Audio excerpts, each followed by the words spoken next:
ஜோதிடத்தை நாடி வந்த அன்பு நேயர்களுக்கு வணக்கமுங்க.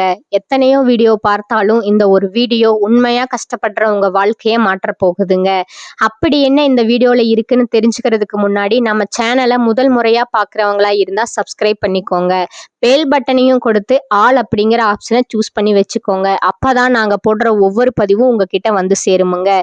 எப்பவுமே ஒரு நல்ல விஷயத்தை தொடங்குவதற்கு முன்னாடி எம்பெருமான் முருகனை மனதார வேண்டிக்கோங்க. நீங்களும் நான் சொல்ற மந்திரத்தை சொல்லிக்கிட்டு கமெண்ட் பாக்ஸ்ல ஒரு கமெண்ட் பண்ணிடுங்க. ஓம் முருகா சரணம், ஓம் முருகா சரணம், ஓம் முருகா சரணம். வணக்கமுங்க. இப்ப மகர ராசிக்காரங்களோட கிரகநிலை எப்படி இருக்குதுன்னு பார்க்கலாங்களா? தன வாக்கு குடும்பஸ்தானத்துல சனி பகவானும் ராகு பகவானும் இருக்கிறாங்கங்க. பஞ்சமஸ்தானத்துல சந்திர பகவானும் ரண ருண ரோகஸ்தானத்துல குரு பகவான் வக்ர நிலையில இருக்கிறாருங்க. அஷ்டமஸ்தானத்துல கேது பகவானும் அயன சயன போகஸ்தானத்துல சூரிய பகவானும் புதன் மற்றும் சுக்கிரன் மற்றும் செவ்வாய் பகவானும் இருக்கிறாங்கங்க. மகர ராசிக்காரங்க எப்பவுமே எப்படின்னா ரொம்பவுமே பொறுமையானவங்க, மிக அற்புதமான ஒழுக்க நெறியோடு வாழக்கூடியவங்க, ஒரு தெளிவான குறிக்கோளோடு முழு ஈடுபாட்டோடு செயல்படுறவங்க.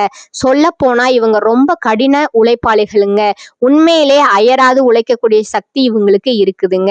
பகட்டு வாழ்க்கை, ஆடம்பரம், காட்சி பொருள் இதெல்லாம் இவங்களுக்கு ஒரு துளி கூட பிடிக்காதுங்க. இவங்களை பொறுத்த வரைக்கும் தன்னை மட்டும் நான் மட்டும் நல்லா இருக்கணும் அப்படிங்கிற சுயநலம் எதுவும் இவங்க கிட்டயே கிடையாதுங்க. தன்னை சுத்தி இருக்கிற எல்லாருமே, குடும்பத்துல இருக்கிறவங்க, நண்பர்களை, அக்கம் பக்கத்துல இருக்கிறவங்க எல்லாரும் நல்லா இருக்கணும், சந்தோஷமா இருக்கணும் அப்படிங்கிற பொதுநல குணத்தோட அன்பு நிறைந்த மனசோட தான் இவங்க வாழ்ந்துட்டு இருக்கிறாங்க. உண்மையை சொல்ல போனா இவங்க ஒரு தாய்மார்களை போல அளவில்லாத அன்பு உள்ளம் கொண்டவங்க. மிக அழகான மென்மையான உள்ளம் இவங்களுக்குங்க. நட்புக்கு இவங்க அத்தனை முக்கியத்துவம் கொடுப்பாங்க. உண்மையான நட்பென்னு வந்துட்டா நண்பனுக்காக தன் உயிரையே கொடுக்கவும் தயங்க மாட்டாங்கங்க. இப்படிப்பட்ட அருமையான அபாரமான நற்குணங்களை தாங்கி நிற்கக்கூடிய மகர ராசி அன்பர்களே, எல்லாரும் நலமா இருக்கீங்களா? ஏங்கம்மா நீங்க வேற எங்களை பார்த்து இப்படி ஒரு கேள்வி கேட்குறீங்களே, எங்களை பார்த்தா நலமா இருக்கிற மாதிரி தெரியுதா அப்படின்னு உங்க மனசுக்குள்ள நீங்க நினைச்சிட்டு இருக்கீங்க. அது எனக்கு மிக தெளிவா புரியுதுங்க அன்பு மகர ராசி நேயர்களே. ஆனா ஒண்ணு மனதார புரிஞ்சுக்கோங்க, உங்க வாழ்க்கையில இதுவரைக்கும் இருந்த அத்தனை கஷ்டங்களும், சூழ்நிலைகளும், துன்பங்களும், கவலைகளும் இப்ப அப்படியே மெல்ல மெல்ல கரைஞ்சு போக போகுதுங்க. உங்களுடைய முழு வாழ்க்கையே ஒரு பொற்காலமா, மிக அற்புதமான மகிழ்ச்சி நிறைந்த பொற்காலமா போகுதுங்க. திருமணம் ஆகாதவர்களுக்கு இதுவரை இருந்த அந்த திருமண தடைகள் எல்லாம் இப்ப முழுமையா நீங்கி உங்களுக்கு மிக சரியான, மனதுக்கு நெருக்கமான, உங்களோட நல்ல பொருத்தமான வாழ்க்கை துணையோட கூடிய சீக்கிரமே திருமணம் நடக்க போகுதுங்க. குழந்தை பாக்கியம் இல்லாத தம்பதிகளுக்கு இனிமையான, அழகான, சிரிக்க வைக்கக்கூடிய குழந்தை பாக்கியம் கிடைக்க போகுதுங்க. ரொம்ப நாளா பூர்வீக சொத்து ரீதியா இருந்த அத்தனை சச்சரவுகளும் பிரச்சனைகளும் எல்லாமே ஒரு நல்ல நியாயமான தீர்வுக்கு வந்து சேரப்போகுதுங்க. உங்களுக்கு நியாயமா, உரிமையா வந்து சேர வேண்டிய அந்த பூர்வீக சொத்து இப்போ உங்க கைக்கே வந்து சேரப்போகுதுங்க. மகிழ்ச்சியா இருங்க. உங்க வாழ்க்கையில இதுவரை துரத்திக்கிட்டு வந்த அத்தனை சிக்கல்களுக்கும் ஒரு முழுமையான முற்றுப்புள்ளி வைக்க போகுதுங்க. முக்கியமா உங்களுடைய உடல்நிலை ரொம்பவே ஆரோக்கியமா, திடமா, எந்தவித குறையும் இல்லாம இருக்க போகுதுங்க. மகர ராசிக்காரர்களே, இந்த உலகத்துல எத்தனை பெரிய தொழிலதிபர்கள், கோடீஸ்வரர்கள், பணக்காரர்கள் இருக்காங்களோ அவங்க எல்லாரோட ஜாதகத்திலையும் இந்த ராகு பகவானுக்கு ஒரு மிகப்பெரிய முக்கியமான பங்கு இருக்குதுங்க. கலியுகத்துல ராகு பகவான் ஒருத்தருக்கு நன்மை செஞ்சா தரையில இருக்கிறவங்களை கூட வானம் வர உயர்த்தி விடுவாருங்க. அதே சமயம் தீமை செஞ்சா வானத்துல நிக்கிறவங்களை கூட தரையில கொண்டு வந்து விடுவாருங்க. இப்ப ராகு பகவான் என்ன பண்றாருன்னா, குரு பகவானோட நட்சத்திரத்தை விட்டு விலகி சதய நட்சத்திரத்துல பிரவேசம் செய்ய உள்ளாருங்க. இந்த சதய நட்சத்திரத்துல அவர் பெரிய புயல் மாதிரி பிரம்மாண்டமான, அசாத்தியமான வெற்றியை உங்களுக்காக கொண்டு வர போறாருங்க. ராகு பகவான் தன்னுடைய இஷ்டப்படி செயல்பட முழு சுதந்திரத்தை பெற போறாருங்க. 2026 தொடக்கத்திலிருந்து ஆகஸ்ட் 2026 வரையிலான இந்த அற்புதமான காலகட்டத்துல நீங்க கனவுல கூட நினைக்காத அசாத்திய வெற்றிகளை, மிகப்பெரிய இலக்குகளை எல்லாம் அடைய போறீங்க. ராகு பகவான் முதல்ல தன்னுடைய பரம நண்பரான சனி பகவானோட ராசியில சஞ்சரிக்கிறாருங்க. அதற்கடுத்து குருவினோட நட்சத்திரத்திலிருந்து விலகி தன்னுடைய சொந்த நட்சத்திரத்திலேயே பிரவேசம் செய்ய உள்ளாருங்க. ஒரு கிரகத்தோட வலிமையை பார்க்கும்போது இப்ப ராகு பகவானோட நிலை முழுமையான பலத்தோடு மிக உச்ச நிலையில இருக்குதுங்க. ராகு உங்களுக்குள்ள எப்படியாவது வெற்றி பெறணும் அப்படிங்கிற ஒரு தீவிரமான தனிப்பட்ட வெறிய உண்டாக்க போறாருங்க. உங்களுக்கு ஒரு ஆசை இருக்கும், ஒரு விருப்பம் இருக்கு பாருங்க, அதை நிறைவேற்றணும். வாழ்க்கையில நிறைய பணம் சம்பாதிக்கணும், ஒரு பெரிய கனவை நிறைவேற்றணும் அப்படின்னா இது வேணும், இது எனக்கு வேணும் அப்படின்னு உங்களை அடம்பிடிக்க வைக்க போறாருங்க. ஒரு விஷயத்தை செய்து முடிக்கணும் அப்படிங்கிற அந்த வேட்கையை உங்களுக்குள்ள மிக தீவிரமா ஏற்படுத்த போறாருங்க ராகு பகவான். முக்கியமா பணம் தொடர்பான நிலைமையை உங்களுக்கு மிகவும் வலுப்படுத்த போறாருங்க. பணம் சம்பந்தமா நிலுவையில் இருந்தவங்க அத்தனை வேலைகளும் ராகு பகவான் அழகா முடிச்சு வைப்பாருங்க. சம்பாதிக்கிறதுக்குன்னு ஒரு தனிப்பட்ட வெறி, ஒரு அபார சக்தி உங்களுக்குள்ள உருவாக்கி தருவாருங்க. உங்களோட சிந்தனை, விதி, முடிவெடுக்கிற திறன் இதெல்லாம் வச்சு பார்க்கும்போது மற்றவங்களை விட நீங்க ரொம்ப புத்திசாலித்தனமா செயல்படுவீங்க. இதனால குடும்பத்துல உங்களுக்கு புகழும் மதிப்பும் கௌரவமும் தானா தேடி வருமுங்க. 2026 தொடக்கத்திலிருந்தே உங்க வங்கி சேமிப்பு, பேங்க் பேலன்ஸ் படிப்படியா அதிகரிக்கிறதுக்கு பிரகாசமான வாய்ப்பு உருவாகுமுங்க.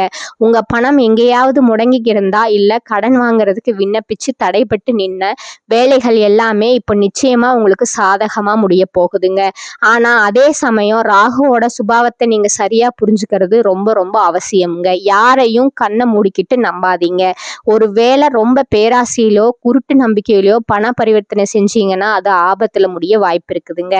2026 ஆகஸ்ட் வரைக்கும் எந்த ஒரு நபர் மீதும், அவர் உங்க குடும்ப உறுப்பினரா இருந்தாலும் கூட அப்படி குருட்டு நம்பிக்கை வைக்காதீங்க. ஏன்னா உங்க பணம் வரப்போக வாய்ப்பு இருக்குதுங்க. மிக ஜாக்கிரதையா இருங்க. குடும்பத்தை பொறுத்த வரைக்கும் புகழ், மதிப்பு, மரியாதை எல்லாம் உயருமுங்க. ஆனா சில சமயங்கள்ல தேவையில்லாத விரோத மனப்பான்மைகள் வரலாமுங்க. அந்த சூழ்நிலைகளை ரொம்ப பக்குவமா புரிந்து கொண்டு சமாளிக்கணுமுங்க. ஏன்னா உறவுகள்ல ஒரு சின்ன கசப்பை ஏற்படுத்துவதில் ராகு பகவானுக்கு ஒரு சின்ன குதூகலமும் உண்டுங்க. அதனால உங்க பேச்சுல கட்டுப்பாடு மிக முக்கியமுங்க.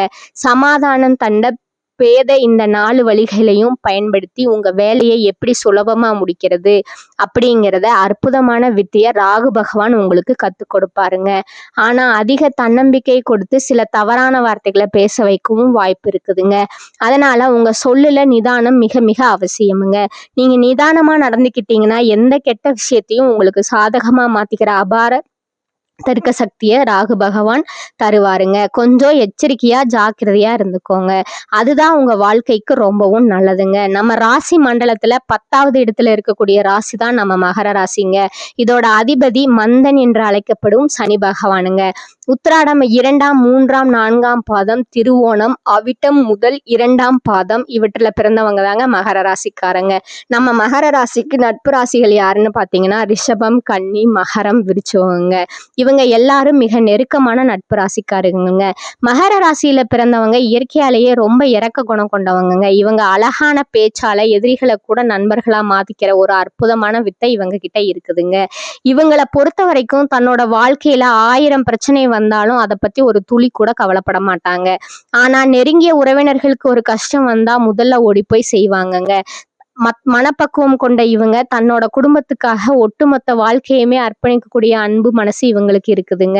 ராகு பகவானோட 3 பார்வைகள் ஒருத்தரோட வாழ்க்கையில பெரிய மாற்றத்தை உண்டாக்குமுங்க. அவர் தன்னோட இடத்துல இருந்து 5ஆம் 7ஆம் 9ஆம் வீடுகளை பார்ப்பாருங்க. இந்த பார்வைகள் உங்க வாழ்க்கையில எந்தெந்த பிரச்சனைகளை தீர்க்க போகுதுன்னு விரிவா பார்க்கலாம் வாங்க. முதல்ல ராகுவோட 5ஆம் பார்வை உங்க ஜாதகத்தோட 6ஆம் வீட்டுல விழுதுங்க. 6ஆம் வீடு என்றால் வேலை, நோய், கடன், எதிரிகள், நீதிமன்ற வழக்குகள் இதையெல்லாம் குறிக்குதுங்க. இந்த இடத்துல ராகு பார்வை விழுந்தா உங்க முதலாளி, சக ஊழியர்கள் எல்லாரும் திடீர்னு உங்களை பாராட்ட ஆரம்பிப்பாங்க. உங்க வேலையில நீங்க மிகச்சிறந்த உழைப்பை கொடுப்பீங்க. வேலைத்துறையில மிக உயர்ந்த கௌரவ நிலை உருவாகுமுங்க. கடன் சுமை இருந்தா முழுமையா தீர்க்கப்படுமுங்க. 2026 தொடக்கத்துல இருந்து ஆகஸ்ட் வரை எத்தனை எதிரிகள் வந்தாலும் அவங்க உங்களை ஒன்றும் செய்ய முடியாதுங்க. உங்க ஒரு முடிய கூட அசைக்க முடியாதுங்க. அடுத்து ராகுவோட 7ஆம் பார்வைங்க 8ஆம் வீட்டை பார்க்குதுங்க. ஆயுள், ரகசிய பணம், உயர்கல்வி, மன அழுத்தம், பதற்றம் இதையெல்லாம் குறிக்குதுங்க. புதுசா ஏதாவது கத்துக்கணும், செயல்படுத்தணும்னு ஆசைப்பட்டா வெற்றி கிடைக்கக்கூடிய காலமா இது இருக்குதுங்க. ரகசிய வழியில தனலாப யோகம் உருவாகுங்க. ஆனா கொஞ்சம் பதற்றம் வரலாமுங்க. அதை நீங்க அனாவசியமா குழப்பிக்காம அமைதியா இருங்க. கடைசியா 9ஆம் பார்வை 10ஆம் வீட்டுல விழுதுங்க. வேலை, தொழில மிகப்பெரிய யோகமுங்க. மேலதிகாரிகள், சக பணியாளர்களோட ஒத்துழைப்பு, இடமாற்றம் சாதகமா முடியுமுங்க. அரச வேலைக்காக காத்திருக்கிறவங்களுக்கு நல்ல செய்தி வருமுங்க. இந்த உலகத்துல உண்மையான கோடீஸ்வரன் யாருன்னா கோடி கோடியா பணம் வச்சவங்க இல்லைங்க, பிடிச்ச உணவு சாப்பிட்றவங்க இல்லைங்க, பிடிச்ச உறவுகளோடு பேசுறவங்க இல்லைங்க. யாரு நோய் நொடி இல்லாம கவலை இல்லாம நிம்மதியா தூங்குறாங்களோ அவங்க தாங்க உண்மையான கோடீஸ்வரங்க. அப்படி ஒரு நிம்மதியான வாழ்க்கைக்கான யோகம் உங்களுக்கு இப்போ அமைய போகுதுங்க. இனி வரக்கூடிய காலங்கள்ல கவலை கண்ணீர் அப்படிங்கிற வார்த்தைக்கே இடமில்லைங்க. இதுவரை உங்க மனசை அழுத்திட்டு இருந்த அத்தனை பாரங்களும் கவலைகளும் காணாம போகுதுங்க. நீங்க ரொம்ப சந்தோஷமா ஆரோக்கியமா மகிழ்ச்சியா வாழ போறீங்க. அந்த மகிழ்ச்சி என்னைக்கும் நிலைத்திருக்க போகுதுங்க. மகர ராசிக்காரர்களுக்கு இந்த காலகட்டத்துல மிக சிறப்பான பலன்கள் கிடைக்குமுங்க. சில இடங்கள்ல வேலையில சோதனை உண்டாகுமுங்க, சில இடங்கள்ல சாதனை இருக்குமுங்க. உத்தியோக ரீதியா சில சிரமங்கள் வரலாமுங்க. ஆனா எதிர்பார்த்த பதவி உயர்வு வேலை மாறுதல் தள்ளி போகலாமுங்க. வியாபாரத்துல வருமானம் அதிகரிக்குமுங்க. குடும்பத்துல இருந்து வந்த பிரச்சனைகள் நீங்கி மன அமைதி உண்டாகுமுங்க. பிள்ளைகளால மருத்துவ செலவு வரலாமுங்க. அலுவலகத்துல பொறுப்பான சூழ்நிலை இருக்குமுங்க. வேலையில கவனச்சிதறல்கள் ஏற்படலாமுங்க. வியாபாரத்துல விற்பனை அதிகரித்து பொருள் வரவு உண்டாகுமுங்க. புதிய முதலீடு செய்யறதுக்கு தகுந்த நேரம் இதுங்க. குடும்பத்துல இருந்த பாதிப்புகள் நீங்குமுங்க. பிள்ளைகளோட ஆசையால செலவு உண்டாகலாமுங்க. குடும்பத்திற்காக வருமானத்தை அதிகரிப்பதுல கவனம் செலுத்தலாமுங்க. கலைத்துறையினருக்கு வெற்றிகரமான வாய்ப்புகளை நீங்க பெறுவீங்க. புதிய முதலீடுகள்ல நிதானமா ஈடுபட வேண்டுமுங்க. அடுத்ததா பாத்தீங்கன்னா சந்திரனோட இடப்பெயர்ச்சி ஏற்ற இறக்கமான பலன்களை கொண்டு வருமுங்க. புதன் 2ல இருப்பதால பேச்சு திறமையால செல்வாக்க நீங்க அதிகரிப்பீர்கள். வரவு செலவுகள்ல கவனமா இருக்க வேண்டுமுங்க. புதிய முதலீடுகளை நிதானமா செய்ய வேண்டுமுங்க. இந்த காலகட்டம் மகர ராசிக்காரர்கள் தங்கள் தொழில், உத்தியோகம், வியாபாரம், குடும்பம் ஆகியவற்றின் மேன்மைக்காக உழைக்க வேண்டுமுங்க. பண விஷயத்துல மிக எச்சரிக்கையா நடந்து கொள்ள வேண்டுமுங்க. மேலும் பெரியோர்களோட ஆதரவும் கிடைக்குமுங்க. குடும்பத்துல மகிழ்ச்சியான சூழ்நிலையே காணப்படுமுங்க. சுப நிகழ்ச்சிகளால வீடு களை கட்டுமுங்க. பிள்ளைகளால அனுகூலம் உண்டாகுமுங்க. கணவன் மனைவிக்கிடையே இருந்து வந்த கருத்து வேறுபாடு நீங்கி அந்யோன்யம் அதிகரிக்குமுங்க. பிரிந்திருந்த கணவன் மனைவி ஒன்று சேரும் வாய்ப்பு ஏற்படுமுங்க.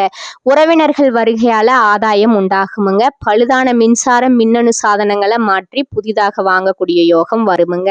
தந்தை வழியில சில சங்கடங்கள் ஏற்படக்கூடுமுங்க. தந்தையினோட உடல் நலத்துல ஆரோக்கியம் தேவைங்க. ஆன்மீக நாட்டம் அதிகரிக்குமுங்க. நீண்ட நாட்களா செல்ல நினைத்த புண்ணிய தலங்களுக்கு செல்லும் வாய்ப்பும் ஏற்படுமுங்க. குடும்ப உறுப்பினர்கள் உங்கள் ஆலோசனைகளுக்கு முக்கியத்துவம் தருவார்களுங்க. ஷேர் மூலம் பணம் வருவதற்கு வாய்ப்பு உண்டுங்க. மாத முற்பகுதியில தாய்மாமன் வழியில சில சங்கடங்கள் ஏற்படக்கூடும் என்றாலும் அதனால் பாதிப்பு எதுவும் ஏற்படாதுங்க. உணவு விஷயத்துல கவனம் தேவைங்க. அலுவலகத்துல பணி சுமை அதிகரிக்குமுங்க. சக பணியாளர்களிடம் போதுமான ஒத்துழைப்பை எதிர்பார்க்க முடியாதுங்க. அதிகாரிகளை அணுகும் போது பொறுமையை கடைபிடிக்கணுமுங்க. எதிர்பார்த்த சலுகைகள் கிடைப்பதுல தாமதம் ஏற்படுமுங்க. தொழில் மற்றும் வியாபாரத்துல எவ்வளவு உழைக்கிறீர்களோ அவ்வளவுக்கு லாபம் கிடைக்குமுங்க. பற்று வரவு சுமூகமா நடைபெறுமுங்க. மறைமுக போட்டிகளை முறியடிப்பீர்கள். சக வியாபாரிகளுடன் இணக்கமாக பழகுவது நல்லதுங்க. குடும்பத்தை நிர்வகிக்கும் பெண்களுக்கு சற்று சிரமம் தரும் மாதமாக இருக்குமுங்க. ஆனாலும் பெரிய அளவுல பாதிப்பு எதுவும் இருக்காதுங்க. அலுவலகத்துக்கு செல்லும் பெண்களுக்கு அலுவலகத்துல பணி சுமை அதிகரிக்குமுங்க. வாக்குவாதத்துல திறமையுடைய அதே வேளையில மனசாட்சிக்கும் இடம் கொடுத்து நடக்கும் மகர ராசி அன்பர்களே, இந்த மாதம் நீங்க எடுத்துக்கொண்ட முயற்சிகள்ல காரிய தடை தாமதம் ஏற்படலாமுங்க. உஷ்ண சம்பந்தமான நோய் ஏற்படுமுங்க.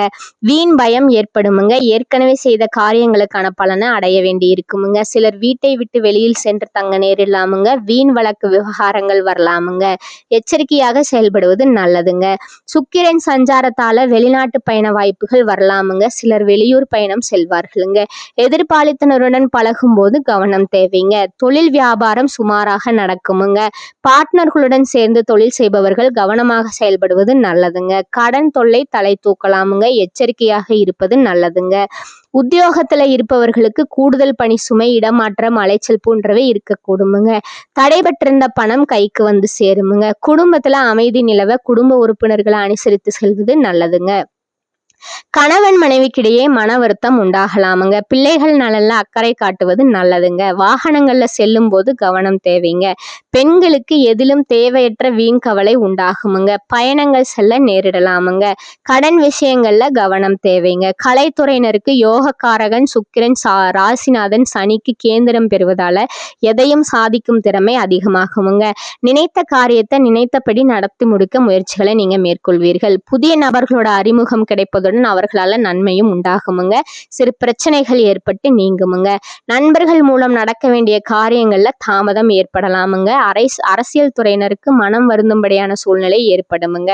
மேலிடம் நீங்கள் சொல்வதை காதில் வாங்காதவர் போல் இருப்பாருங்க. எனவே எல்லோரையும் அனுசரித்து செல்வதால நன்மை உண்டாகுமுங்க.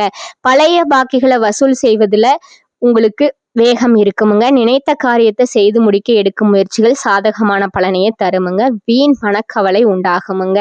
மாணவர்களுக்கு மிக கவனமாக பாடங்களை படிப்பது அவசியமுங்க. சக மாணவர்களோட நிதானமாக பழவது நல்லதுங்க.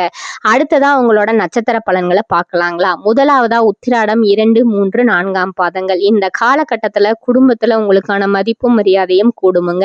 கணவன் மனைவிக்கு இடையில் இருந்த மன வருத்தங்கள் நீங்குமுங்க. பிள்ளைகள் உங்களது சொல்படி நடப்பது மனதுக்கு இதமளிக்குமுங்க. செயல்திறன் அதிகரிக்குமுங்க. சில நேரங்கள்ல உங்கள் வார்த்தைகளால பிரச்சனை வரலாமுங்க. இரண்டாவதா பார்த்தோம்னா திருவோணம் நட்சத்திரக்காரங்க. இந்த காலகட்டத்துல எந்த சூழ்நிலையிலும் பிறர் மனம் நோக்கும்படியான வார்த்தைகளை நீங்க உபயோகிக்காதீர்கள். யாருக்காவது ஏதேனும் வாக்குறுதிகள் கொடுத்திருந்தா அவைகளை உடனடியாக நீங்க நிறைவேற்றுங்கள். திருமணத்திற்கு நல்ல வரனாக அமையுமுங்க. தொழில் வியாபாரம் சுறுசுறுப்படையுமுங்க. அடுத்ததா பாத்தீங்கன்னா அவிட்டம் 1 மற்றும் 2 பாதங்கள். இந்த காலகட்டத்துல உங்கள் வியாபார விரிவாக்கம் செய்வது பற்றிய ஆலோசனையை நீங்க மேற்கொள்வீர்கள். அரசாங்கம் தொடர்பான காரியங்கள்ல சாதகமான பலன் கிடைக்குமுங்க. முதலீடு செய்வதற்குண்டான பண வசதி வந்து சேருமுங்க. கடன் தொல்லை கொஞ்சம் கொஞ்சமா குறையுமுங்க. கூட்டு தொழில் செய்பவர்கள் தங்கள் பங்காளிகளுடன் பரிவுடன் நடந்து கொள்வது நல்லதுங்க. உங்களுக்கான அதிர்ஷ்ட எண்கள் பாத்தீங்கன்னா 5, 7 மற்றும் 9ங்க. அதிர்ஷ்ட கிழமைகள் திங்கள், புதன், வெள்ளிங்க. நீங்கள் வழிபட வேண்டிய தெய்வம் சூரியன் மற்றும் தட்சிணாமூர்த்திங்க. உங்களுக்கான பரிகாரம் பார்த்தீங்கன்னா ஞாயிற்றுக்கிழமைகள்ல சூரியனுக்கு செம்பருத்தி மாலை அணிவித்து அர்ச்சனை செய்வதும் ஆதித்ய கிருதயம் பாராயணம் செய்வதும் நன்மையை தருமுங்க. வியாழக்கிழமைகள்ல தட்சிணாமூர்த்திக்கு மஞ்சள் மலர்களால் அர்ச்சனை செய்து வழிபடுவது நன்மை தருமுங்க. மேலும் உங்க வாழ்க்கை திறம்பட நடக்க நீங்க வழிபட வேண்டிய தெய்வம் பார்த்தீங்கன்னா திருநள்ளாறு சனி பகவானுங்க. உங்களுக்கான இன்னொரு பரிகாரம் சொல்றேன், அதையும் நோட் பண்ணிக்கோங்க. தினமும் காலையில வீட்டு பூஜை அறையில தீபம் ஏற்றி கீழ்காணும் பாடலை 27 முறை பாராயணம் செய்யணுங்க. பாவங்கள் புண்ணியங்கள் அனைத்தையுமே நியாயங்கள் தவறாமல் நேர்மையாக பூவுலகில் பலனளிக்கும் புண்ணியனே சாய்மகனே அருள் தருவாய் போற்றி போற்றி. இன்னொரு பரிகாரம் சொல்றேன், அதையும் நீங்க நோட் பண்ணிக்கோங்க. ஆஞ்சநேயரை வணங்கி வர எல்லா நன்மைகளும் உண்டாகுமுங்க. மனக்குழப்பம் நீங்கி தைரியம் உண்டாகும்.